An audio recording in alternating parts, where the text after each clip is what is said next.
intimately, author of such path-breaking works as Occidentalism, as well as Decent Society and other works. So I'll hand over the microphone to her.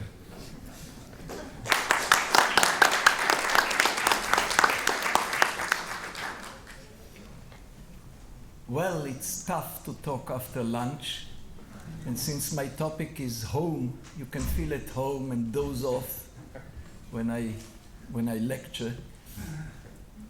And let me say that I'm really moved by being in Riga. All my great teachers came from Riga. One of them was Ishayahu Leibovich and his sister Nechama Leibovich. They were the most illustrious teachers one can think. And the greatest scholar I ever met, Shlomo Pines, his family, he was born in Paris but was raised here. And then, of course, Isaiah. So, I mean, I was always amazed to see how come that this place produce such illustrious people. So yesterday we strolled around and I got a glimpse of it. So thank you for having me. Now, the idea of nation-state is in grip of two pictures. First, the nation is an extended family. And second is, its territory is home.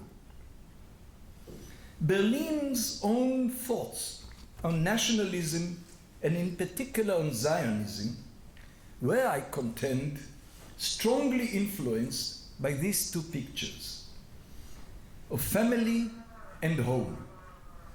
More importantly, Berlin's core idea of psychological freedom as distinct from political liberty is coupled with the idea of the homeland as home.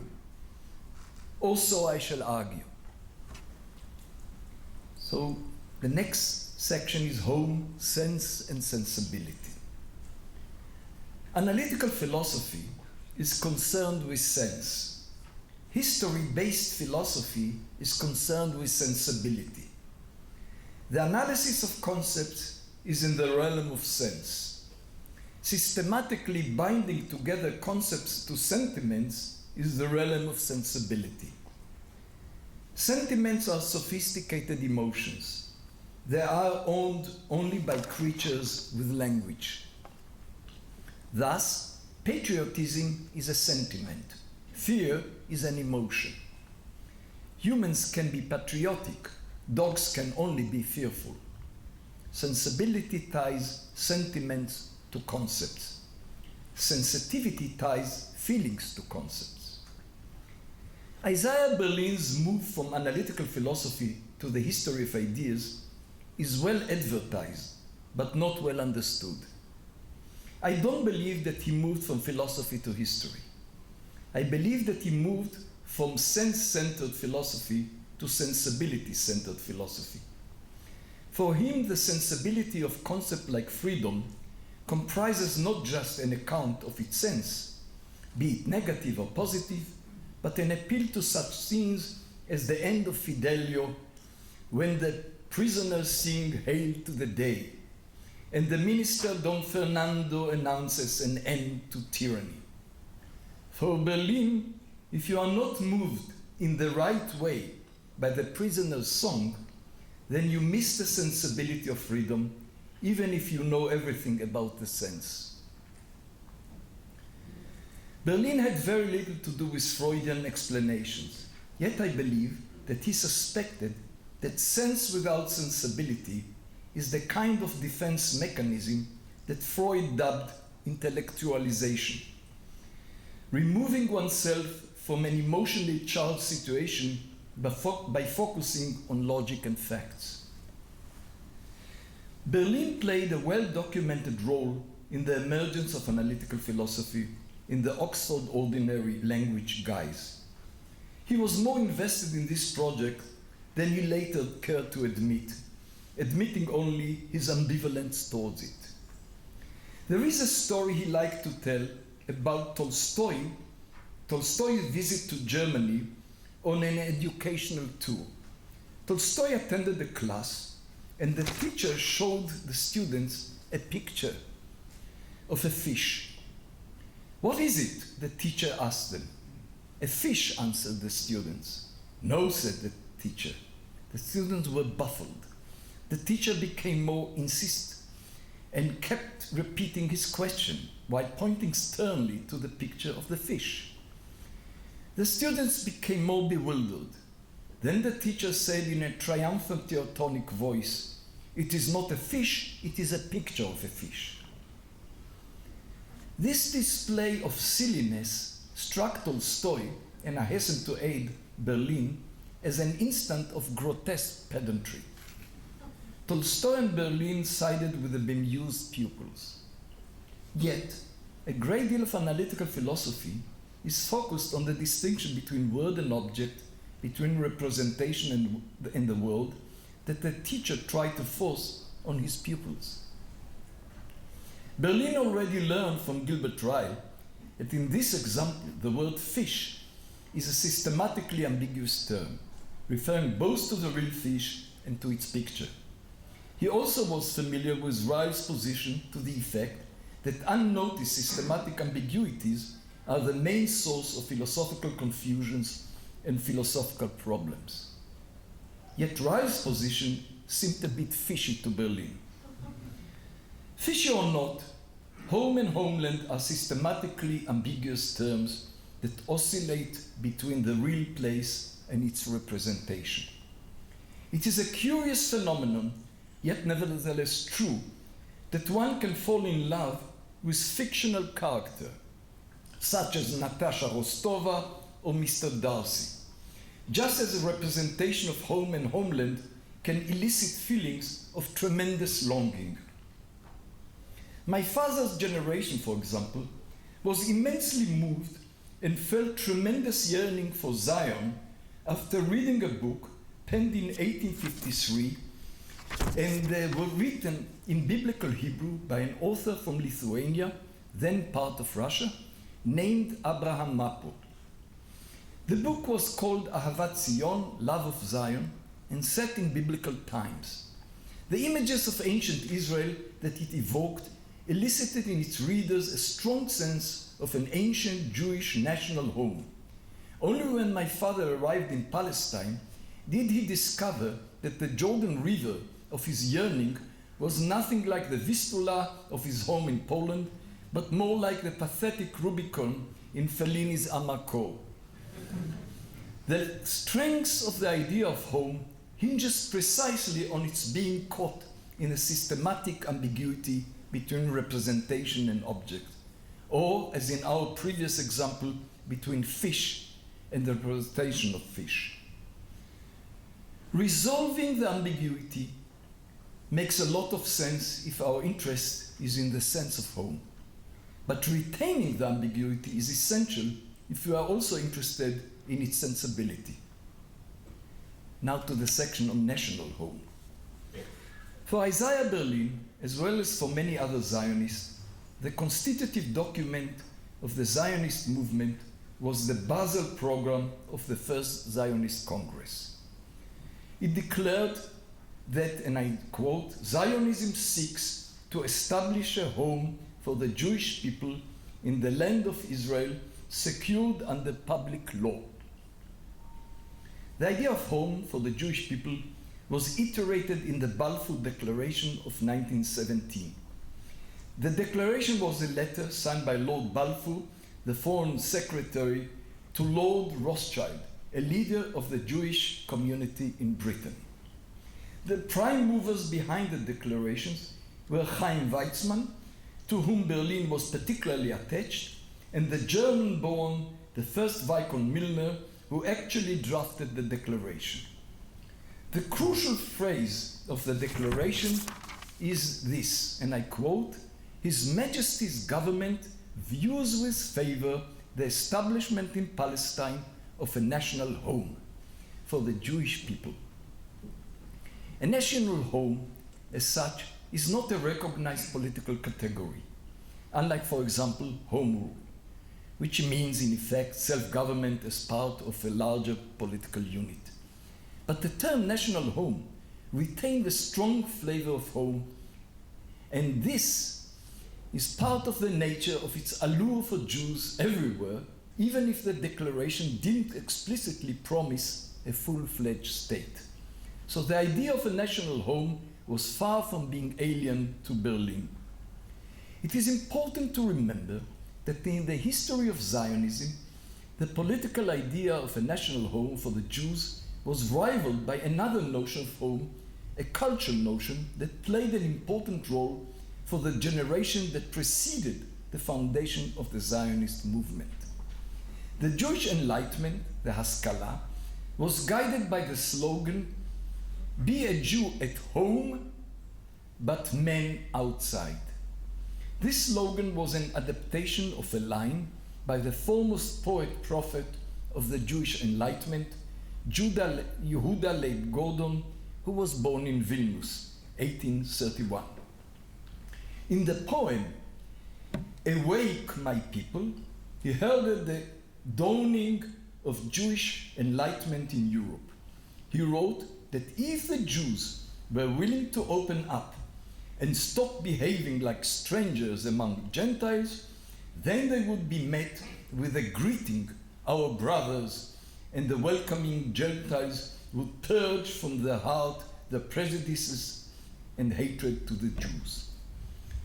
Then he wrote, and I quote, "Be a man as you go out and a Jew at home."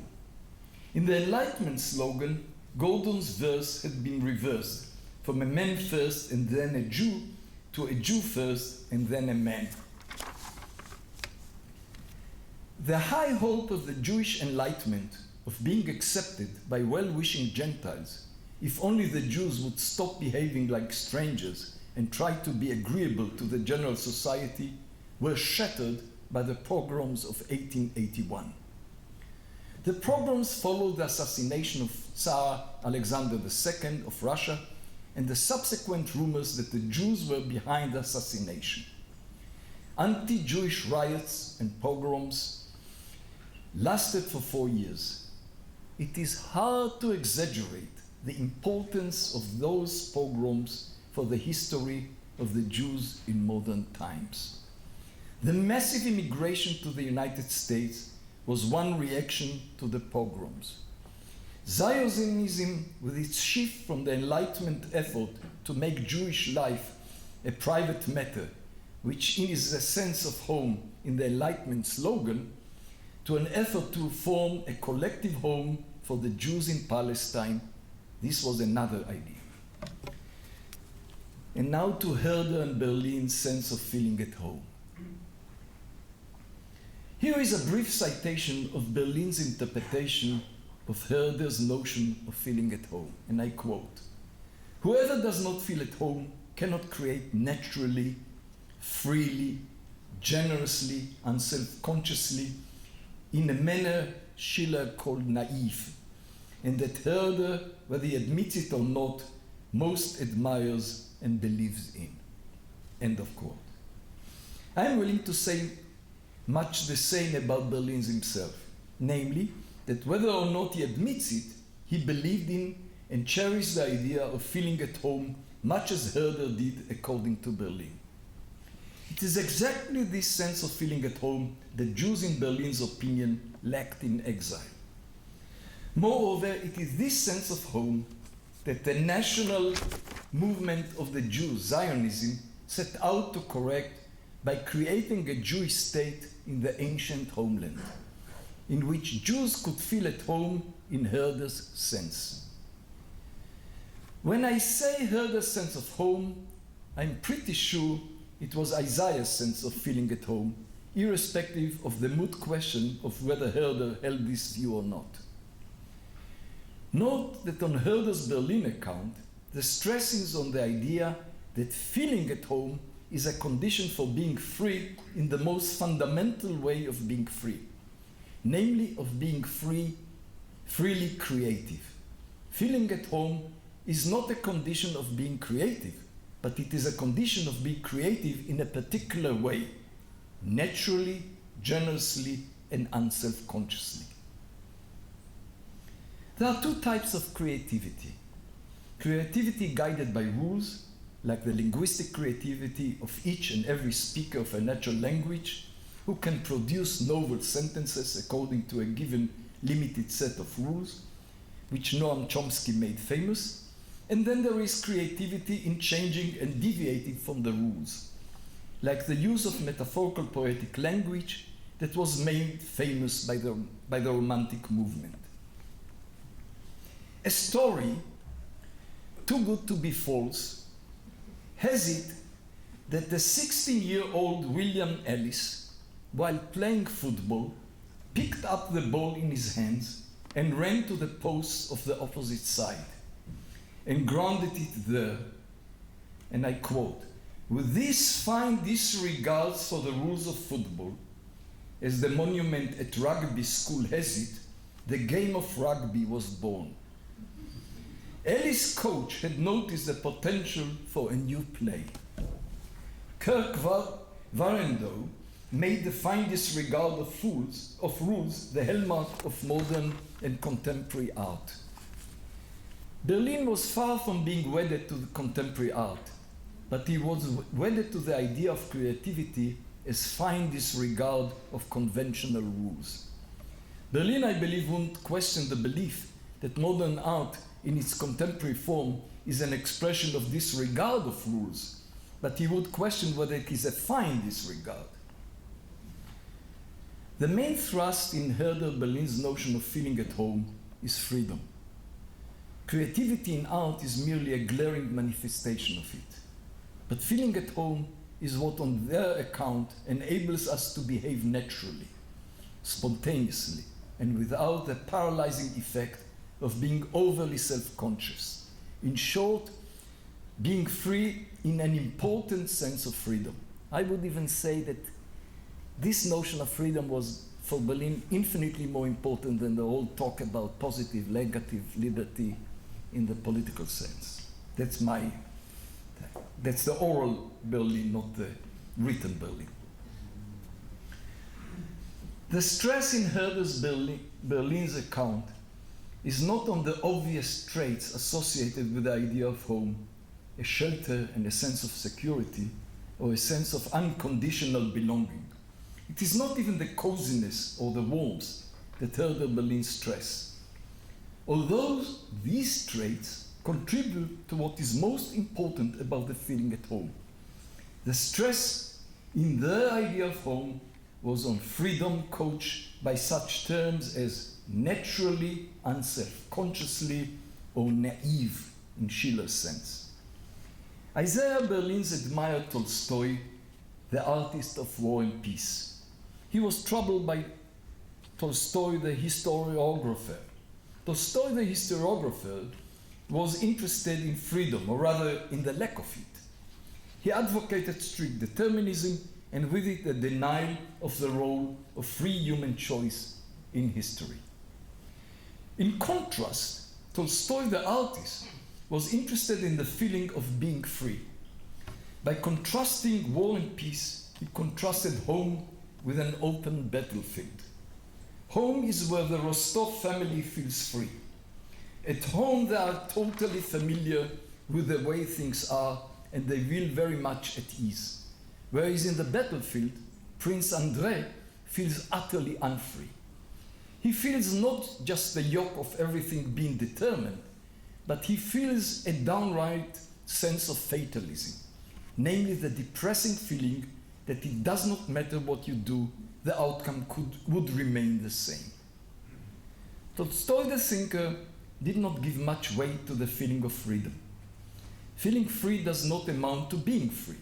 For Berlin, however, feeling free is very much a good reason to believe that we are free. For Berlin, the best explanation why we feel free is because we are free. Berlin adhered to Tolstoy, the artist, of making home the locus of freedom as much as they rejected Tolstoy, the philosopher of history. Now let me say something about social and psychological unfreedom. Social freedom is freedom from social pressure, i.e. pressure different from the one exerted by government agencies. We may credit Foucault for making social freedom the center of our worries about freedom, along with political freedom. What makes social freedom so elusive, however, is that the power exerted on individuals in a society does not always have recognizable agents. Berlin was interested in the way society gets under one's skin. It was not just any skin he was interested in, but the thin skin of the Jews. He believed that the Jews suffered from acute social or rather psychological unfreedom by being permanent aliens in the eyes of the Gentiles. Jews in modern times consider themselves as a problem. The problem was, what's wrong with the Jews? Gentiles would answer everything. But the Jews became more discerning. There are some famous answers. Right-wing revisionists claim that lack of military power created loss of sense of dignity of the national pride among Jews to be cured only by a Jewish state with a Jewish army. Labor Zionism diagnosed the Jewish problem as a case of people being removed from productive work for far too long, by being cut off from nature and from toiling the soil. Needless to say, religious Jews thought that deserting the Torah was what was wrong with the modern Jews. Only the old traditional way of Jewish life could cure Jews from a confused and inauthentic modern life. Isaiah Berlin had his own diagnosis. Jews suffer from lack of sense of home and are devoid of the kind of freedom that one feels by being at home. The cure is a national home. The national home should be the land of Israel, since this is the only place to which Jews are attached to the point in which return home makes almost literal sense. After all, when Jews in the long exilic life prayed for rain, they did not mean rain in Spain, Smolensk or Sana'a, but rain in the land of Israel. The issue for us to sort out is, what is the meaning of home? What kind of freedom does one feel at home that one does not feel at the public space? Can this sense of home be extended to freedom felt by collective in its homeland?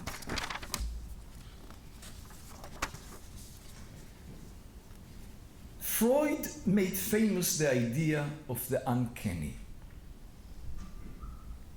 that which is both familiar and yet utterly strange.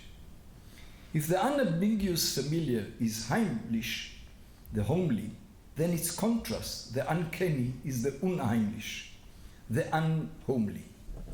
Freud, citing the dictionary, is quick to point out that heimlich is the idea of belonging to a house, of not being strange, of being familiar, tame, friendly, intimate, comfortable, agreeable, restful, and secure. The contrast is the uncanny, that is, the eerie, weird, ghostly, fearful. A great deal of human ambivalence dwells between these two poles, a sense of home on the one hand and a sense of uncanny on the other. Freud is a latecomer to the conceptual scene of the uncanny. His essay from 1919 followed that of Ernst Jenter of 1906, and both were latecomers. The one who preceded them, some years before, was Leo Pinsker, a Russified Jew who became a Zionist and had this very idea. Pinsker had hope that the Jews should find home in the liberal Russia, but his hopes were shattered by the pogroms of 1881. Being a medical doctor, he treated the Jewish problem as a medical case. He wrote a pamphlet dubbed Auto-Emancipation in 1882. This was a formative statement for Jewish self-understanding. The upshot of it is that the Jew is everywhere a guest and nowhere at home. Jewish existence is the existence of the uncanny. He writes, and I quote, "Thus the world saw in these people the uncanny, from one of the dead walking among the living, the ghost-like apparition of living corpses, of people without unity or organization, without land or other bonds of unity. No longer alive and yet walking among the living. This special form, without precedence in history, unlike anything that preceded or followed it, could but strangely affect the imagination of the nations." So this is Pinsker describing the ghost-like existence of the Jews. Pinsker viewed the fear of ghosts as the mother of the fears of the Jews who lead ghost-like existence, both familiar and uncanny. Since the Jew is nowhere at home, nowhere regarded as native, he remains an alien everywhere. That he himself and his forefathers were born in the country does not alter the fact in the least. It is hard to know what Isaiah Berlin read in earnest and what he absorbed by osmosis. He used to tell me that he didn't read Freud apart from obligatory bits and pieces. But I have good reasons to believe that he not only read Pinsker, but he made a powerful impression on him. Berlin, like Pinsker, thought that the Jews' wander in this world was an indelible stigma. The ghost-like existence of the Jews make them invisible. People see through them, whereas Berlin stressed that the Jews, like hunchbacks, have the feeling that their stigma is salient and constantly watched. The alienating gaze of the others gives the Jews the acute social uneasiness of not being at home.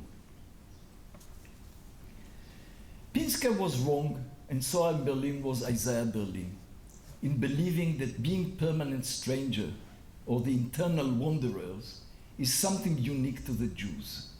Joris Lespin is definitely right in writing that there was nothing particularly unusual about the social and economic position of Jews in medieval and early modern Europe. Many agrarian and pastoral societies contained groups of permanent strangers who performed tasks that the natives were unable or unwilling to perform. Armenians, Nestorians, overseas Indians, Lebanese and Chinese, they all lead an uncanny mode of existence in the midst of the native agrarian society that was wedded to their land. The permanent stranger with whom one does not eat or intermarry. The merchants, the craftsmen, the entertainers, the entrepreneurs, who were wedded to time, not to land. People seem as both homeless and historic, rootless and ancient. Indeed, the profile of the service nomads who observe dietary restriction, who are also endogamous and retain a secret language of their own, though typical of Jews, is by no means confined to the Jews. Moreover, the stereotype of such nomadic service tribes is also almost invariably the same: greedy, devious, crafty, pushy, clannish, crude, acquisitive, and deeply indecent. So there is nothing unique about ascribing these nasty traits to the Jews. All nomadic service communities share them in abundance. Jews, because of their role in the formation of Christianity and Islam, were more mythologized than others. So that the modern shift in the world from agrarian society to urban industrial society made the Jews an emblem of modern existence. The Jew became a metaphor for modernity. More and more agrarian society, first in Europe and then elsewhere, had to become more like the Jew. urban, mobile, literate, mentally nimble, occupationally flexible, and surrounded by aliens. The bitter irony is that when the Jew became a model for modern men, Zionism, with its longing for home, adopted the agrarian mode of existence as its model. Labor Zionism, the leading Zionist movement, developed the idea of redemption, of redeeming the Jews by making them toil the land. Land became an essential part of the idea of the Jewish national home, and with this idea, the clash with the Arab inhabitants of the land was inevitable. It wasn't the yearning for home in Palestine as such that made the clash between Jews and Arabs inevitable. It was the idea that home means a distinctly agrarian sense of home, namely owning the land, that make the clash imminent.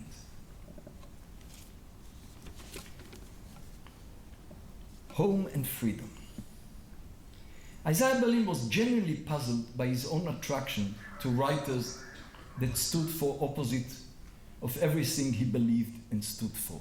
This was stressed this morning. His attraction to the counter-enlightenment bothered him as much as it amused him. Part of the explanation for this attraction is, to my mind, due to his belief, and that's my explanation, not the one that we heard this morning, that liberalism may have the right moral politics, but it has the wrong psychology. He suspected that counter-enlighteners had better grasp of human psychology than liberal Enlightenment thinkers. Habermas made the claim that the enemies of the Enlightenment countered the main emancipatory impulse of the Enlightenment with an overpowering conflicting impulse of longing and belonging. Pinsker and Berlin objected to the contrast between home and freedom. Home does not stand in the way of emancipation, it is a condition for emancipation. The Enlightenment is right in insisting on emancipation, and the counter-Enlightenment is right in insisting on the importance of having a sense of home and a sense of belonging. Both are wrong in not realizing that home is a condition for emancipation and not its jail. Pinsker and Berlin had little patience with transcendental homelessness, in the sense in which, for example, Lukács used this expression, as an urge to be at home everywhere. For Lukács, this urge is what makes Enlightenment philosophy go round. Whereas for Berlin and Pinsker, the urge of normal people is not to go round, but to be at home somewhere, not everywhere. Now, self-consciousness and unfreedom is my next. I'm getting there, don't worry. To be at home is for Berlin not to be overly self-conscious. But then we might think that, like cholesterol, there are two notions of self-consciousness: good self-consciousness and bad self-consciousness. The good one is good, among other things, for human freedom. The bad one is bad, among other things, for human freedom. The good sense of self-consciousness is akin to self-knowledge, or at the minimum, reflective awareness of one's awareness of the world. The bad sense of self-consciousness is excessive preoccupation with oneself, especially with the impression ones make on others. Indeed, one historically important sense of freedom is freedom as self-determination. One expression of self-determination is determining one's will according to one's knowledge, not according to one's emotions. So self-consciousness is a good sense, in the good sense of self-knowledge, is in the service of freedom. Berlin believed that knowledge, including self-knowledge, in the good sense, sometimes increases freedom and sometimes hinders freedom. Sometimes it increases one aspect of freedom and decreases another, and we heard it in the morning. The question whether knowledge enhances overall freedom has no wholesale answer, according to Berlin. The answer should be given on a retail basis, case by case. It is an empirical. No amount of piety about the importance of knowledge will do as an answer to the question, what does knowledge and self-knowledge do to life of particular individual. One can be deterred from projects and deeds by being too aware of one's shortcomings, while someone who lacks such knowledge may launch and on an occasion succeed with those very deeds and projects. Berlin does not subscribe to the line in the New Testament, and you shall know the truth, and the truth shall make you free. Knowledge, even in the good sense, does not always liberate.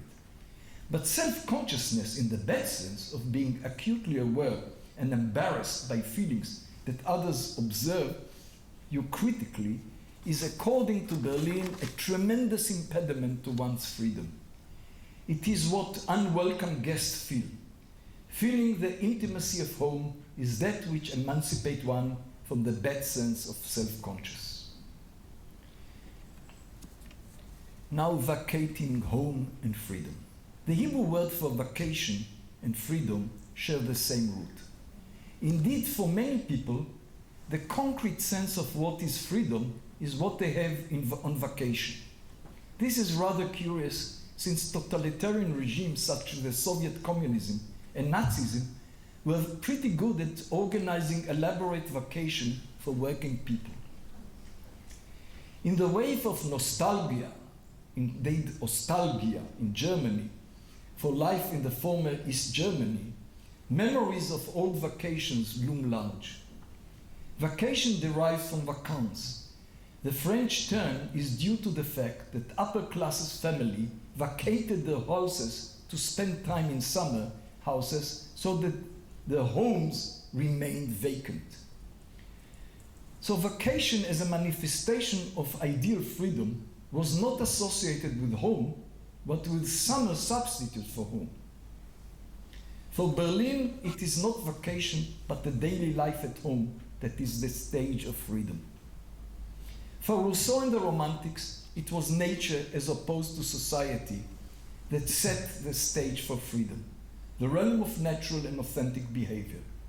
It is the reveries of solitary walker that manifests naturalness. It is only by being away from corrupt and corrupting society that naturalness and authenticity are expressed. The Bible starts with the idea that naturalness permeates the Garden of Eden. And they were both, I quote, and they were both naked, the man and his wife, and were not ashamed, end of quote. The Garden of Eden was an enclave of natural behavior, a nudist colony, until the idea of the gap between how things are and how they ought to be popped in, via the distinction between good and evil.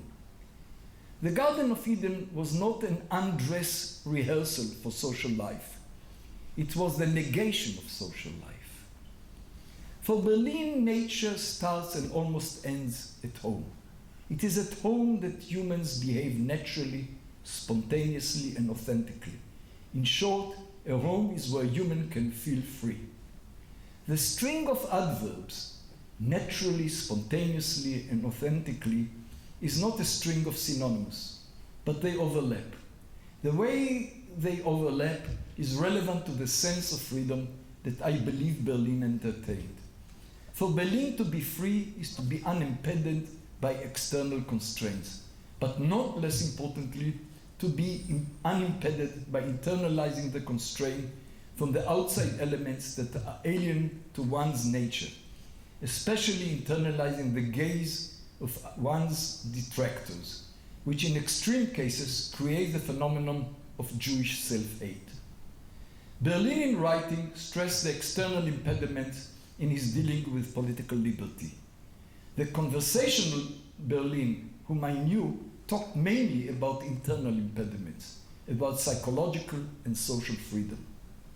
He was keenly interested in behavior that is unstudied, simple, direct, arising from natural inclination, unscripted, socially at ease, unaffected, innocent, free from formality and awkwardness, in short, free from embarrassment.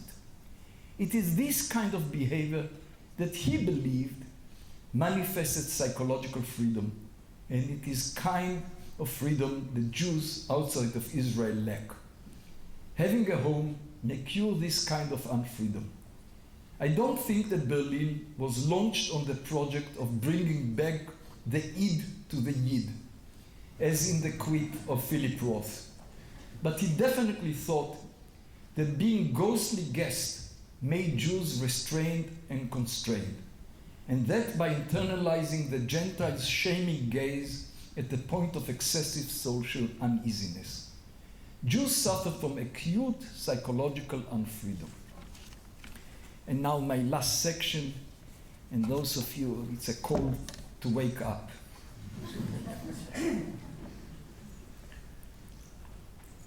The term nostalgia rings archaic, almost Homeric, but it is of relatively recent coinage by the Swiss doctor Hofer.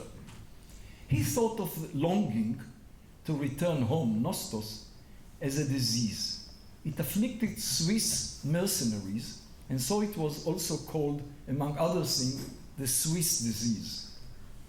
How ironic that just over 200 years after Hofer described in his dissertation for the University of Basel the symptoms of nostalgia as sickness, or rather homesickness, the founding conference of the Zionist movement took place in Basel in 1897, dedicated to the return of the Jews to their land. The Jewish yearning for the land of Israel was not the disease, but what was meant to cure the disease of the Jews of being for a long time in exile. Indeed, for Isaiah Berlin, living away from home creates disease, and the cure is returning home. I was very suspicious of the use of clinical terms for diagnosing the plight of the Jews. And this is how it went. You all remember Isaiah harping on the theme of social uneasiness as a trait that all Jews have in common. Jews from Marrakesh, from Moscow, from Milwaukee. You remember his string of M beginning countries or states or cities.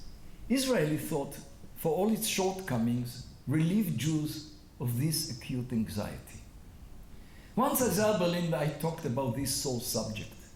I raised the possibility that social uneasiness is nothing but a horoscope trait, a description so vast and vague that each individual believes that it is tailor-made for him or her.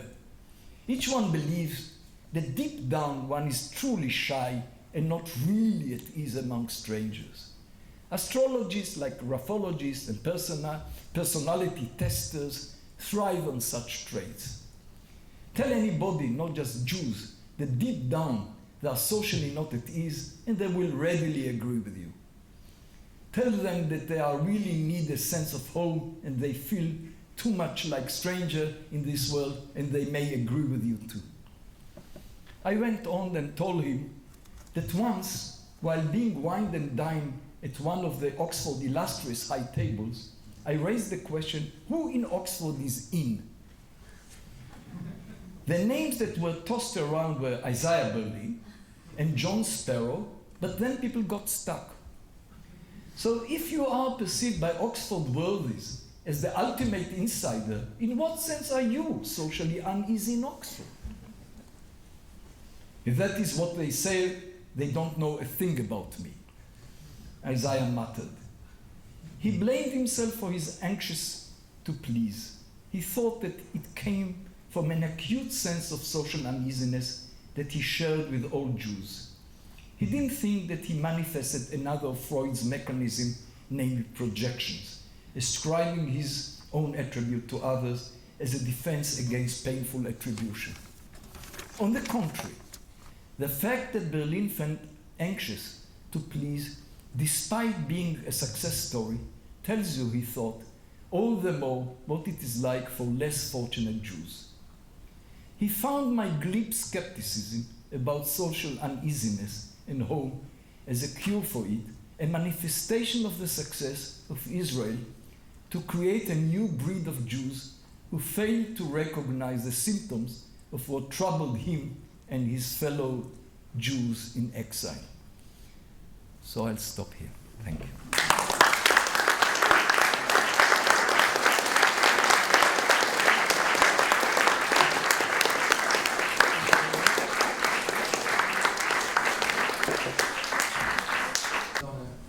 nice ambiguous note.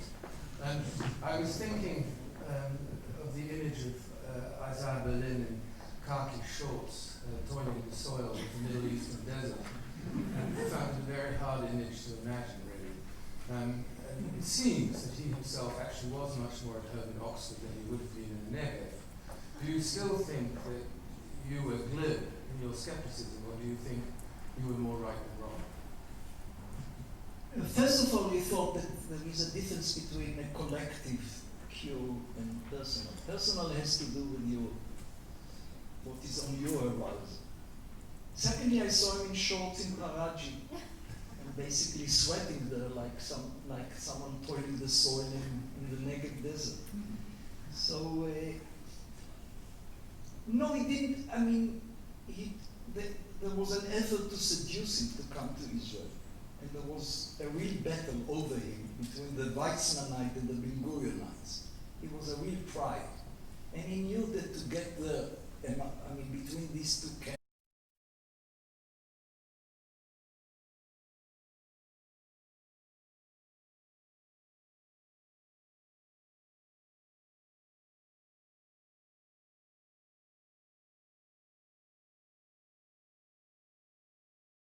from Riga. I am a psychologist by my background and education, but I'm interested in cultural issues too. And maybe you know that in 1919 in Riga was published a very interesting book about Jewish culture, philosophy of Jewish culture by Shatzanin, temporalism, or issues about Jewish philosophy of Jewish culture.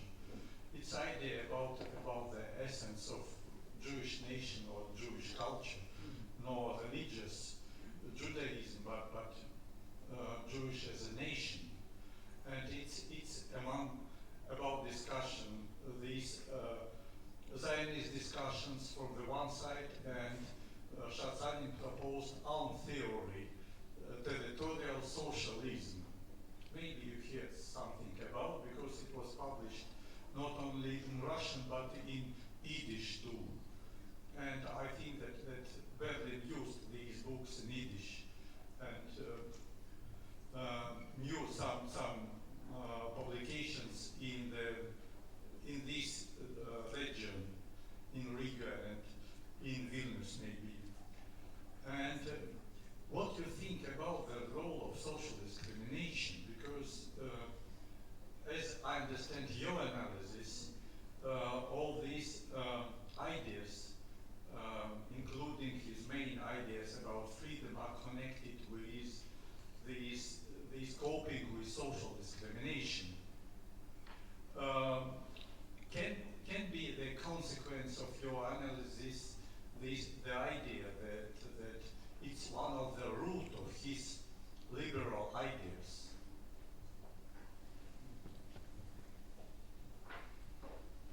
I think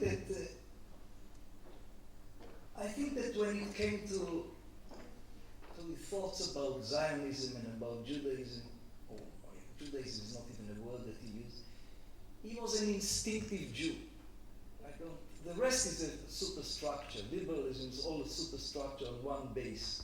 That I think he was, I don't know, 50% Russian, 50% English, and 100% Jew. And in a way, that's, I think, was the deep sense in which he understood himself.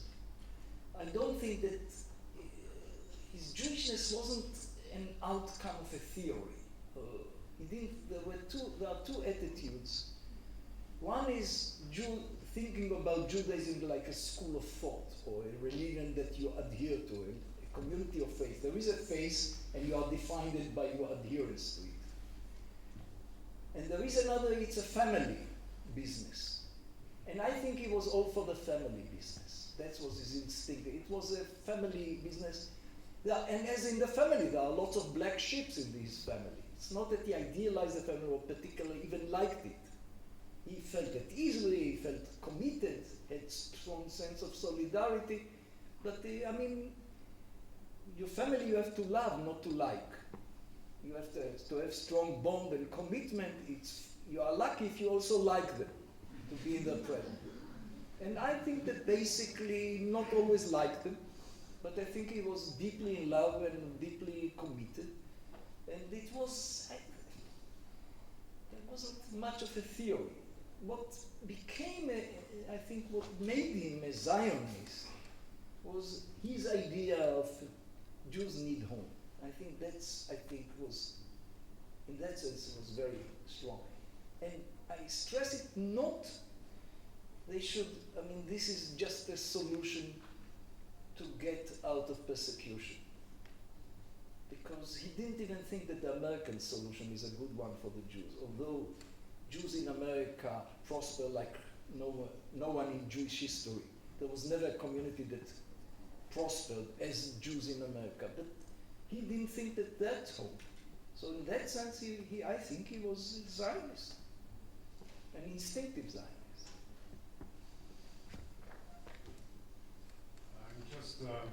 I'm Gershon. I'm just comfortable enough to ask this question. I just had an experience that I can't give a name to. In the talk that I prepared for tomorrow morning, I talk about self-consciousness, and I use that same quote from Sloskin. I don't know if I thank you for what you did was you set up my talk in a way that we may end up discussing. But what I'm going to try to do is explain where what you just described came from. So I'm giving notice of motion. Now, I don't know whether you thank me for my preemptive strike or just like coming with a promo to your talk. Both.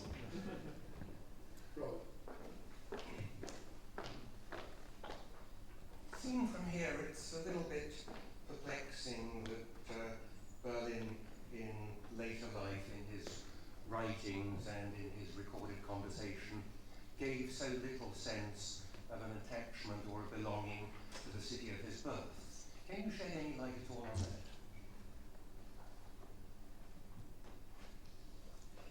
I think that, let me start not with Berlin. The experience of my parents, they never wanted to go to see the shtetls. I went there. My kids went there. For them, Europe, I mean, where the Holocaust took place, was a scene of horror and of destruction. And there was a sense of avoiding it. And I think that that's quite common of the whole generation, not returning. It's the second generation that's sort of suddenly yearning to know more and to... So you even didn't get a sense how beautiful the places were. I always thought that my parents lived beyond barbed wire. Till I went there and I saw trees and fantastic river, and then so I mean, it was all colored by what happened and the way it ended. And I think that the reason why it wasn't alienation even, and it wasn't, there were people who were really angry at the experience. This is not the case. And I mentioned, there was one incident that we talked once about, I mean, we talked about Riga because he studied Hebrew. His parents sent him to study Hebrew with a teacher that taught Leibovich and his sister Nechama. They were older than he was, and they were formidable. They spoke Hebrew, and he didn't feel competent to compete with them. And the teacher made it known to him that he had these two illustrious, bright students before. So he was so intimidated by the two of them. All his life he really admired the work, and was sort of very attached to them. Now, so I remember we talked about Riga at the time and about his memories from it. His first memory is from a wedding of his aunt to an uncle of his. He was 2.5 years old, I think, which is quite remarkable in itself. And but the uncle was what he called the Jewish Garibaldi. That's Yitzhak Sadeh. Was a famous general and a writer and a wrestler and a sculptor and a novelist and everything and nothing. I mean, an adventurer and was in the Red Army, was in the White Army, then as a communist. He was everything, this, and a very formidable man. And Isaiah adored him, loved him deeply. And Yitzhak Sadeh taught him Hebrew songs. I mean, he remembers that, Henry reminded me what he said, but he said in German, will you stop this lousy music? I mean, in the wedding. But he said it in German, which I take that this was the language that he learned first. He had memories from Riga, absolutely. But as I said, I mean, I don't take it as a. I talked to Leibovich about Riga, and again, the main thing is not to go there because something horrendous happened. So not to return to the scene of the scene of the crime. I think is a serious impediment of this generation. I think that cuts deep.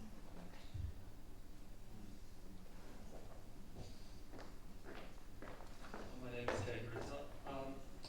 Imagine the scenario that you are born into a country that you can call this is my homeland. So you look around, people like you walking around, and you feel it's your home. But unfortunately, your homeland has an authoritarian regime. And let's further assume that it's not a foreign rule, so it's your people that are ruling badly. And let's further assume that you can immigrate. So there is no kind of ideal Berlinian choice to live in a homeland with liberal democracy. So the choice for you is to either live in an authoritarian homeland or to go abroad and start a free life in the United States, let's say. What do you think Berlin would say? Which option would be better from the viewpoint of freedom? Oh, I mean, I think that's, if you have no chance of overthrowing a regime and just living under total, when you have an option to live life in exile, maybe an option of life, of course. If you have a chance to fight it inside, then I would have said you should fight it there. I mean, out of solidarity with the people who are oppressed. So I think that it depends on. He would have hated your question in the following. It's a smart question. That's one of the reasons why you would have hated it. and the second, because it's the lack of concrete. I mean, it sounds concrete, but it isn't. Namely, a great deal hinges on the facts of what exactly is this regime, how you describe it, what exactly are the options. Just to say now, do you opt for freedom in the United States or being in a totalitarian regime? That doesn't come. He knew the life of people like Herzl of sort of prominent exile. He had Turgenev, most of them lived out. He himself didn't live in Israel. I'm talking, why should, there is no totalitarian regime in Israel and he didn't live there. So what is an option of life to a person is an individual matter. If you ask him, so in abstract, he would have, I think he wouldn't even refuse to really, it's ridiculous for me to speak on his behalf, but to the extent that I have a sense of him, he would have declined to answer it on that level of abstraction. Just a small gloss on that. He did say in the first one of the films that was made by Matt Ignatius, which I showed some clips from, that if he was in a totalitarian if he was in a totalitarian regime and he wasn't able to escape from it, he would blow his brains out. So that seems to me to indicate, insofar as an answer is possible to Kay, that he would have left. Well, he wouldn't.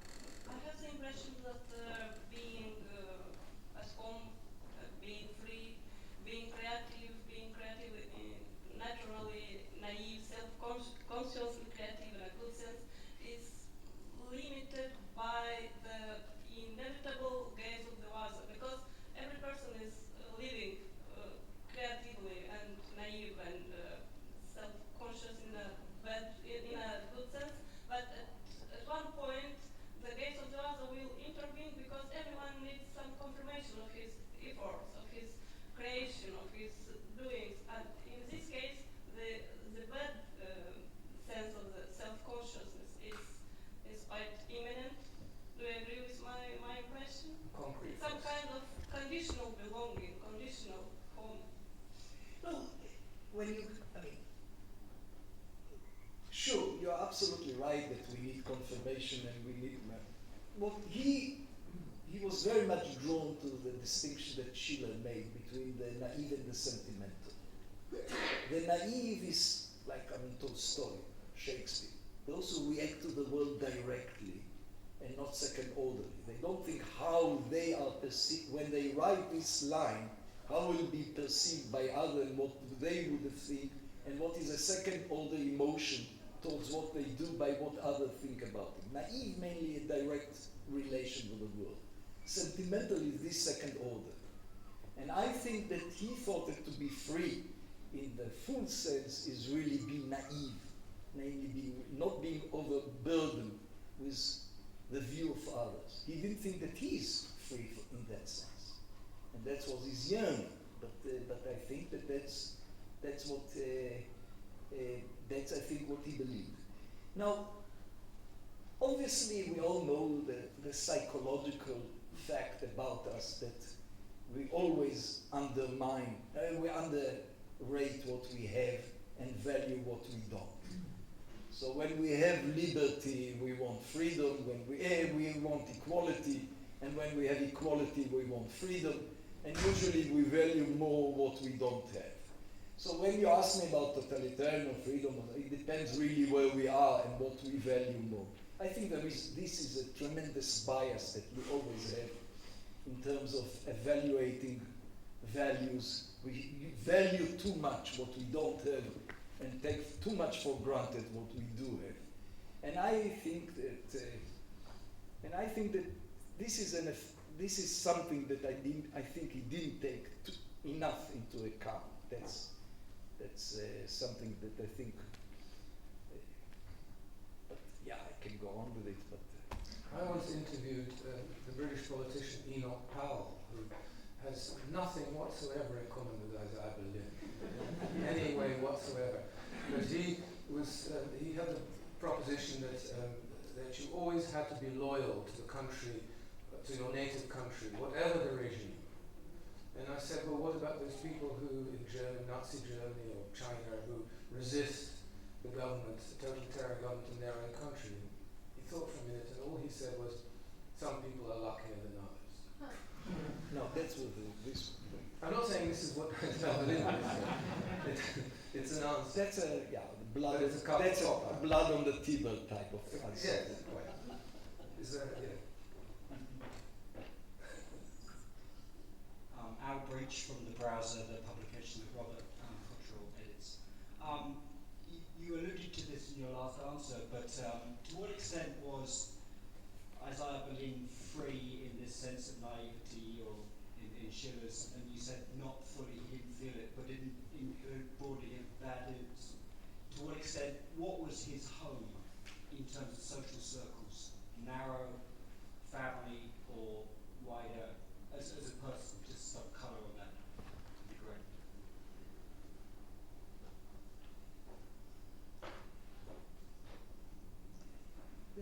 There is no easy answer. I think there was an element of him which was really spontaneous and funny and childish. Part of his suspicion of philosophy was the childish element in philosophy. There was a yearning to be mature also, namely be responsible and secure.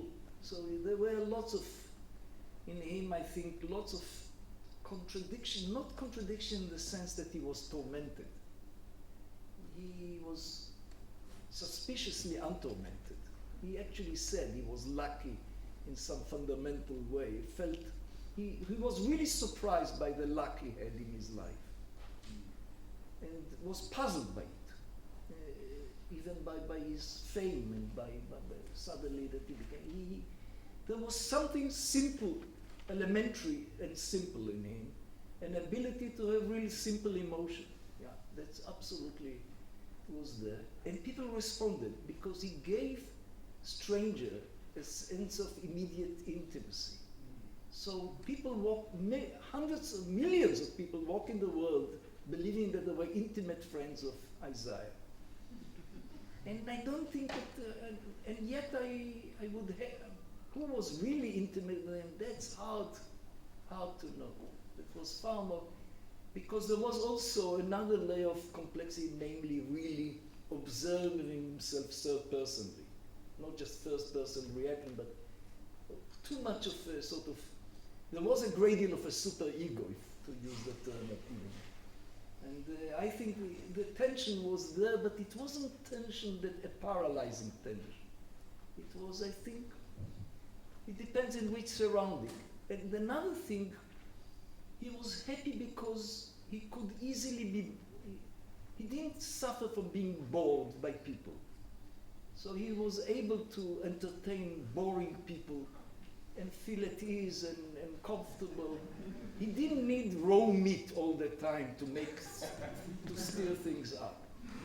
I remember one case that, although he appreciated in others, he wasn't the, I mean, Henry will correct me, so I have the hard disk here. He was in the States when the results came out of the election, and he was with Halifax, and Keynes was there, and Lobkova, the wife of Keynes. And there were in Minnesota, the Democrats got this, and then it went, you know, all those. Lobkova got bored with the whole stuff and started asking questions, and Keynes shh. At a certain point, she said, she asked Isaiah, what do you think of Halifax, who was sitting there, role in the war? Then, then Keynes was quiet. Now things are getting interesting. That wasn't Isaiah.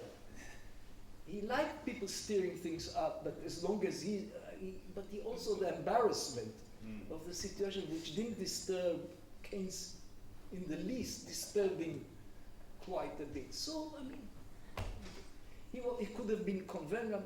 He felt, there were friends that I saw, when he felt that he was completely spontaneous and funny to the extreme.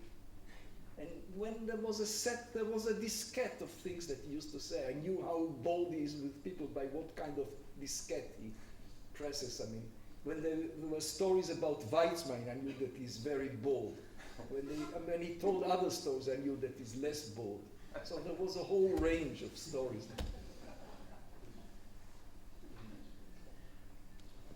My name is Leszek. I'm editor-in-chief of Liberté magazine. And I have two remarks. First is that, very interesting that she said that actually you cannot feel easy once you are in exile, you are not home, so you're less creative. Sometimes it could actually create this suspense, this tension, that actually you are not at home, you are never easy, so you actually always have to be aware and you, just try harder than the others. But what's striking what you said about Berlin, that actually what I consider him might be not a Zionist, but totally opposite to Zionist, because maybe this struggle for freedom, for tolerance, was like trying to create a homeland when it's supposed to be. I don't know, but maybe it's a question: can a Jewish person feel at home not in Israel, or just could feel at home the place that parents, grandparents, and great-grandparents were born? Why this place cannot be home? Is it because, for example, of the tradition, or maybe because of the neighbors that are hostile? Maybe because why this kid cannot be happy at the playground? Maybe because there are some other kids, like making a scapegoat and saying you are a Jew, So maybe if you create a world of the tolerance and, of pluralism, that's what I think Berlin was for, then you could feel at home where you want to feel at home. Maybe this is, and so I would find it opposite to this agrarian concept of home that you mentioned. Maybe it's a modern concept of idea Berlin was for? No. The short answer is no. The long answer is so long that it will take the whole conference. I'll tell you, no, but this is, I can't poo-poo you because it's a serious question. I think that he really believed, genuinely believed, and that's, I think, true with his generation, of sort of, especially people who came from Tsarist Russia, or at least or had this experience. Remember, it's a generation after the pogroms, and after the pogroms of the First World War, of the sort of, this generation didn't really believe, like Pinske, that Jews can find a home. They thought that this project, the first Enlightenment project, to live and feel at home among the nation, this failed. You may think that you may argue that he was wrong about that, but that's, I'm now trying to describe what he believed, not, I think either sort of, there was a famous question that he asked all his friends, at least the Jewish friends. He asked, if you have an Aladdin lamp and you can rub the lamp and the Jews will disappear and become Scandinavian. All Scandinavian, happily, healthy, without worries, without being hated, would you rub them? And I said, too hastily, no, I wouldn't. And he thought that my haste is a problem with me, namely not realizing the way of suffering. That basically by just poo-pooing this opportunity right away of heaven is not taking Jewish suffering seriously enough. So for him, the Jewish suffering was a serious matter. So he wasn't just, the survival of the Jewish people above all is all that matters. That wasn't the issue. He really believed. On the other hand, he didn't believe that Jews can feel at home without a state. They can feel at home when they have a state, being in exile.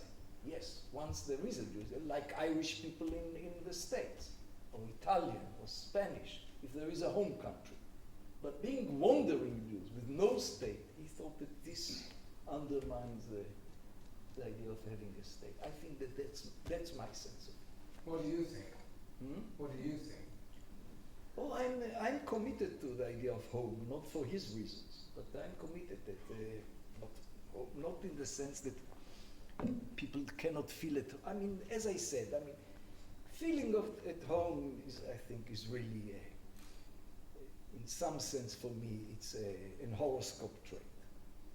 Everyone doesn't, everyone is a bit shy and everyone is uneasy. You can always confirm this. What I believe is that, what is believed, that there is at a certain point, I think that the Zionist project was the right thing to do. I think it got into terrible tragedy and terrible dilemmas and terrible conflict. But I think that it was right for lots of old Zionist reasons.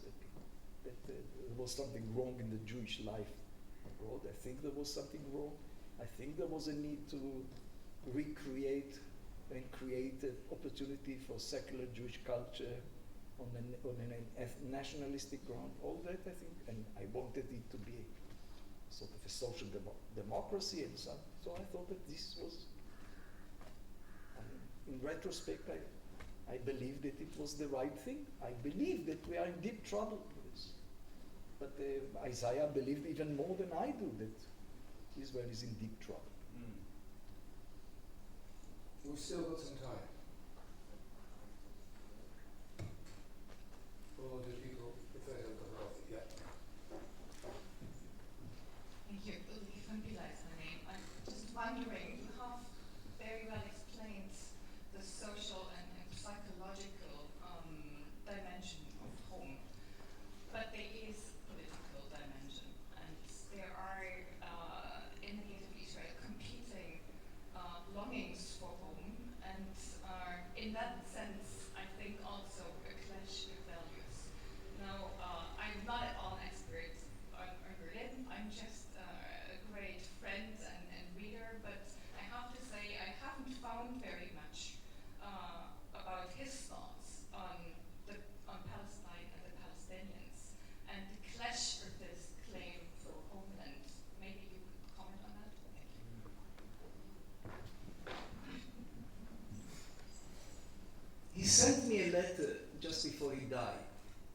with what his solution for the conflict in the Middle East. It was very short and said, if it's any good, publish it. Do whatever you think should be done with it. If not, to the wastebasket. I rang up Ali in Berlin. I knew that he's in hospital and said, I knew that with him, I don't have a free license just to publish. I need his firm agreement to do it. So I asked Ali, and the last thing she asked him before he was rushed to the mansion and died was tell Avishai to publish it. So the letter is nothing to write home about. There is nothing really new. It's news that he did it. Because he never believed in expressive politics. He didn't believe in petitions, in demonstrations. That wasn't really, he really believed in politics and not in effective politics, not in expressive politics. But yet felt the urge to come up with this statement. And the statement was two-state solution and this and that. The obvious, or what he took to be the obvious. He also supported very strongly Peace Now, even collected money for Peace Now from all sorts of amazing people. I remember a letter from dear cousin Isaiah, which was from Yudi Menuhin, and then there was another. So he did it. He wouldn't come. He did it, actually collected money. He was really engaged, but he wasn't usually engaged. But he had views, and what you just described, the clash of the Jewish claim for homeland and the Palestinian, obviously, was very much on his mind.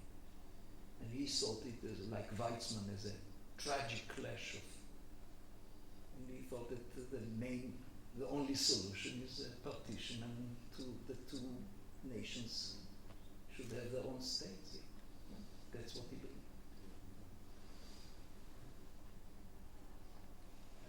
My name is Victor Makarov. One of the words that people would use to describe Isaiah Berlin is cosmopolitan. Indeed, this is something that the society often uses to describe its Jewish parts. Jews are often seen as cosmopolitans who speak different languages, have people outside the nation, and so on and so on. How would Isaiah Berlin agree to being called a cosmopolitan? And from what you just told us, it doesn't seem like he would support the idea of a cosmopolitan solution to the problem of home. At least he would probably not accept the idea that people can feel at home regardless of the territorial boundaries. But that's my question on this one. I don't know. Well, we have Fritz Stern here, who I think used the expression provincial cosmopolitan. Something along this line. And I think he was provincial cosmopolitan. Namely, he thought that he was internationalist and not a cosmopolitan. Namely, that the world will consist of nations. And I think that one of the reasons why Isaiah Berlin came back to the center stage, for a long time he was neglected. He was always prominent in Sensibility, but was neglected as someone who had something to say, is that his world was the pre-Soviet world. And suddenly, with the downfall of communism and the emerging of nationalism, especially in what was the former Soviet Union, suddenly his world became the world. And he had a great deal to say about this world. Namely, a world that where people are yearning for their national home, and he wanted it to be benign. So he didn't think that there is that must be an intrinsic conflict between that nationalism goes with arrogance and military arrogance. There are benign forms of it. And I think that's what he was. So I don't think he was cosmopolitan.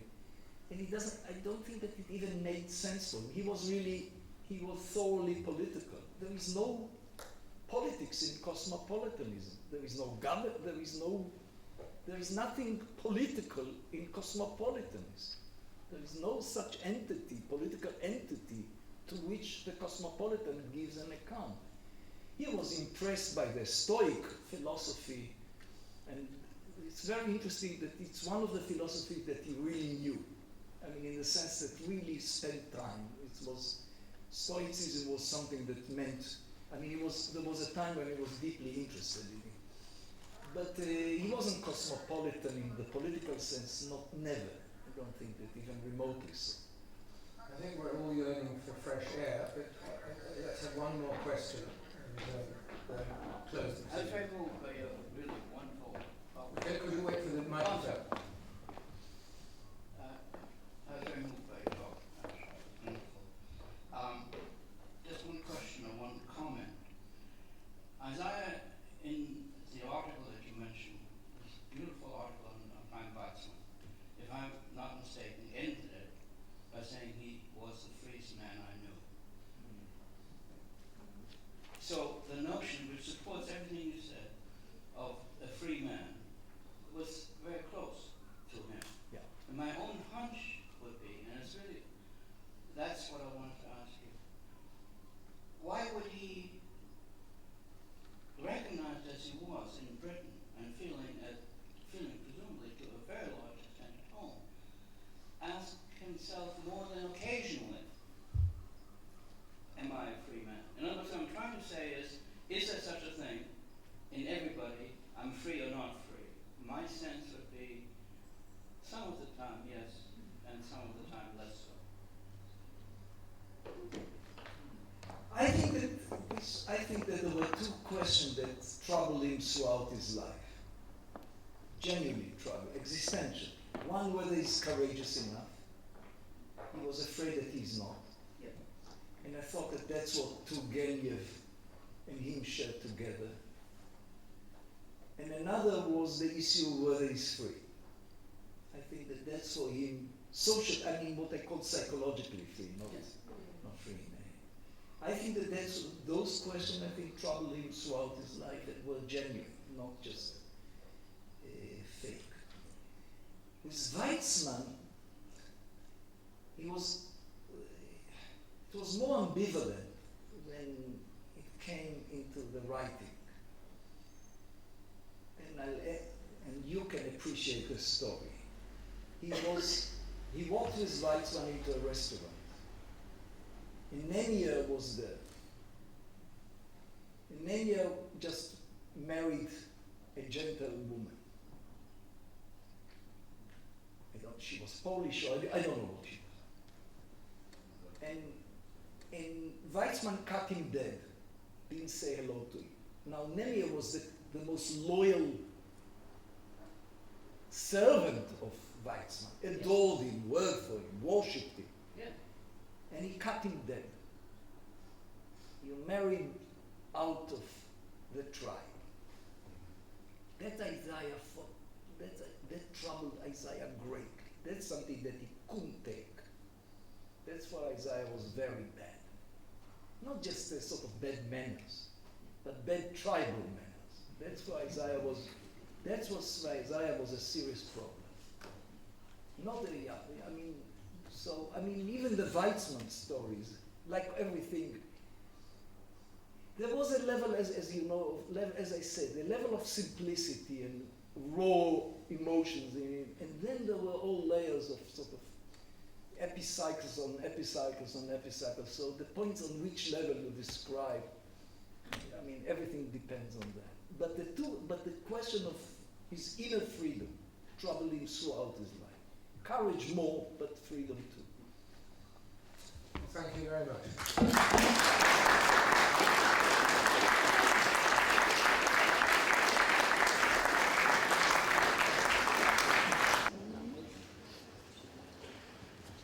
Is the microphone working? Yes, it is. Madam President, Excellencies, ladies and gentlemen, it is my great honor and pleasure to welcome you to the first and inaugural Isaiah Berlin Lecture. My name is Niels Mujniks. I have the pleasure of being the moderator this evening. I wanted to welcome you and tell you where you are. This is the small guild. Across the way here is the large guild, or the Great Guild. The Great Guild used to house the Baltic German merchants that came in, and this was where the artisans met. I think thus far in the conference, we've evoked much of the Jewish past of Riga and Isaiah Berlin. Here, you get to see the Baltic German legacy and what it has left us. I think it's particularly fitting that given the great thinkers that have sprung from this multicultural soil, tonight's topic is diversity. So I'm very pleased that we have Timothy Garton-Ash, and to introduce him, I want to ask Madame President Vaidavita Freiberg to say some introductory remarks. Madame?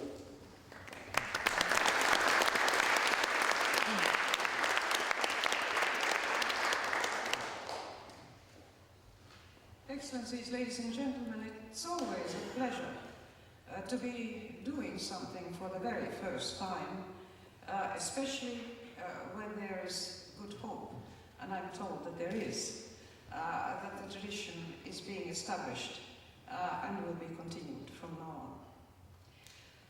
Isaiah Berlin is, I would say, arguably, possibly the most famous son of Riga that has gone forth into the world, certainly in the last century.